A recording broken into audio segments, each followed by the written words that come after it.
আমার মামা গাড়িওয়ালা মামা আইসে ঝিঙের ক্ষেত দেখতে, যে ঝিঙের গাছ কিরকম আছে বুঝছেন। যে আসসালামু আলাইকুম, ওনার থেকেই শুনুন যে আমি গত সিজনে কিরম ঝিঙে বিক্রি করেছি এবং এই সিজনে কিরম তুলতেছি বিক্রি করতেছি, তার মুখ থেকেই শুনুন।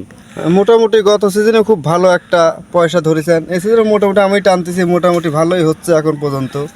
দেখা যাক সামনে কি হয়। বাজার মোটামুটি ভালো যেহেতু আছে। আপনি ঝিঙের ক্ষেত দেখে কি বুঝলেন? ঝিঙের ক্ষেত থেকে মোটামুটি প্রাকৃতিক দুর্যোগ তো, এই জন্য একটু গাছটা একটু ঝেমটে গেছে। গাছ দেখা যাক রোদ ডালে পারে একটু। বৃষ্টির কারণে যে কোনো ফসল নষ্ট হওয়া স্বাভাবিক। দেখুন রোদ উঠলে কিন্তু পার্শ্ববর্তী যে সিম ক্ষেত আছে এগুলো মনে হচ্ছে যে আহরি গেছে, এরকম অবস্থা। আর এ তো ঝিঙার ক্ষেত, যেহেতু ক্ষতি হওয়া স্বাভাবিক। এই যে এটা শুকনা পছন্দ, এই পছন্দগুলো অবশ্যই প্রতিরোধ। পছন্দটাই আপনার দুর্বল, এই পছন্দ অনেক আসি গেছে। এই পছন্দটা হচ্ছে গা এই বৃষ্টির কারণে আইছে, যেহেতু এই আজকে ব্যবহার করবো। আসসালামু আলাইকুম মামা। ওয়ালাইকুম আসসালাম ওয়া রাহমাতুল্লাহি ওয়া বারাকাতুহু। মামা আপনার এই খামারেই তো এর আগে ঝিঙা ছিল? অবশ্যই ঝিঙে ছিল, প্রতির জমি ঝিঙে ছিল। তো এবারও ঝিঙে লাগাইছি। ঝিঙে লাগানোর কারণ হচ্ছে গা যে একই জমিতে বলে ফসল হয় না, তো আমি লাগায় দেখাই দিছি যে হয় নাকি। তাতে হয়? অবশ্যই হয়, এর প্রমাণ তো আপনারা পাইছেন এবং আপনি নিজেই সাক্ষী। আর তার সাথে সাথে এই যে সাথী ফসল কালাই, আর তার নিচ দিয়ে আছে ঘাস। ঘাস গরু খাওয়াচ্ছি। ঝিঙা তো মনে হচ্ছে এবার কম। ঝিঙা মামা এবারকার যে আবহাওয়া দেখেন, মানুষের গরু বরকিলেই কষ্ট, আর এই তো ফসল ফুল জালি অনেক ঝরে পড়ে যায়, যে জালিটা নষ্ট হয়ে গেছে। এটা কি রোগ? এটা কি রোগ? এটি কয় শুকনা পচন। শুকনো পছন্দ। এটাকে শুকনা পচন বলা হয়। এর প্রতি ওষুধ ব্যবহার করতে হবে, কারণ যে আবহাওয়া বৃষ্টি সাতটা লাগিয়ে আছে, আবার যখন খরা হচ্ছে তো খরাই হচ্ছে। তো এর মধ্যে ঝিঙা তো কম হবেই, প্রাকৃতিক দুর্যোগের জন্য। প্রাকৃতিক দুর্যোগ এটা। এই যে মামা ঘাস আছে নিচে, আবার বলতে পারেন যে এত ঘাস কারণ ঘাস কারণে একটা গরু আছে, এই গরুর জন্য এই ঘাসগুলো। আর এই যে মাঝে সাথে যে কালাই আছে, এই কালাইয়ের ফলগুলো পরে উঠাই নেবো, আবার পরবর্তী গরু এমনি তলে কালাই হবে? অবশ্যই হবে। কোনো সমস্যা হবে না? পাচ্ছেন এই যে না না, এই ক্ষেতের কোনো সমস্যা হবে না? ঝিঙের কোনো সমস্যা হবে না, ঝিঙের কোনো সমস্যা নাই। ঝিঙের ঢিপে পরিষ্কার রাখলেই হলো, ওই যে পরিষ্কার। এই মাঝে মাঝে বাদ এইগুলো পাতলার জন্য, মানে গাছ। হ্যাঁ, এই সিজনটায় গাছ দ্রুত ছড়ায়, মানে আগা ডোগা শাখা খুব আগায়, মানে প্রচুর আগা বাড়ে। এর কারণে জাংলায় তো এই জাংলা কুল হবে না, সিঙ্গেল জাংলা যেহেতু করছি আমি, এর কারণে সিঙ্গেল জাংলা আর হচ্ছে গা এই মাঝে এক ঢিবি করে বাদ।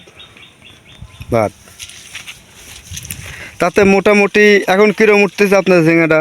আলহামদুলিল্লাহ, আমি যা তুলতেছি বর্তমান তো ভালোই পাচ্ছেন, আপনি যত দেখিছেন। আমি 15 কেজি 12 কেজি 15 কেজি 12 কেজি আমি তো ঝিঙাই তুললাম 4 বার। হ্যাঁ, 4 বার তুললাম, 4-15 60 কেজি এবার উঠাইছি। আশাবাদী ভবিষ্যতে আরো সামনে আমি আরো বেশি তুলবো। এখন মোটামুটি বাজার কিরম ঝিঙার? মোটামুটি বাজার আছে মামা, ভালোই আছে। 50, 45, 40-এর নিচে আর কি মামা পাই নাই। 40-এর নিচে পাই নাই। তা ঝিঙা কিরম গঠন আছে আপনাদের দেখাবো, কারণ যেহেতু আছে এই পাশের জাংলা। আর এটা এর আগে সিম ছিল যে এই জমিতে আমি 3টা ফসল করতেছি পিট 3টা ফসল করছি। দেখতে চান পুরাতন ঢিপি, এই পুরাতন ঢিপিতে আগে ছিল সিম, আর এখন আগেও ঝিঙে খাইছি, তারপরে ঝিঙে খাই আবার ঝিঙে খাচ্ছে। এই যে ঝিঙের গঠন, এই যে ঝিঙের জালি, এই যে গতকালকে কাটছিতে, আবার আগামীকালকে আমি কাটবো। আশাবাদী যে ভালোই হবে ইনশাল্লাহ। এই যে ঝিঙা যদি প্রচুর পরিমাণে বৃষ্টি না হতো তাহলে এরকম জালি, উপরে খালি জালি দেখতে পাচ্ছেন আপনারা। এই যে এটা নষ্ট হয়ে গেছে অতিরিক্ত বর্ষার কারণে, বৃষ্টির কারণে। এটা শুকনা পছন্দ। তা আজকে আমি বীজ দেব। বৃষ্টির নাম হচ্ছে লিমজিম পাউডার বীজ। এই বীজটি ব্যবহার করলে অবশ্যই এই পছন্দটি ভালো হয়ে যাবে।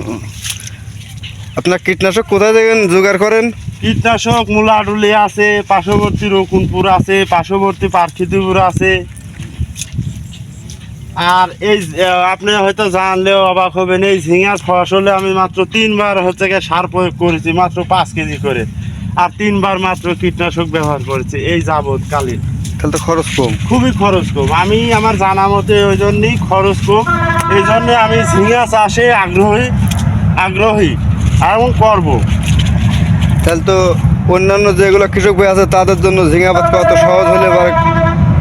এখন তারা কি করবে এটা তো তাদের বিষয়, কিন্তু আমি ঝিঙের আবাদ ছাড়বো না তো, আমি ঝিঙের আবাদ করবো ইনশাআল্লাহ। আমি তো না আপনার দেখা দেখে আপনার পাশের জমি এ পাশে 2-4 জনের বুদ্ধি পরামর্শ দিই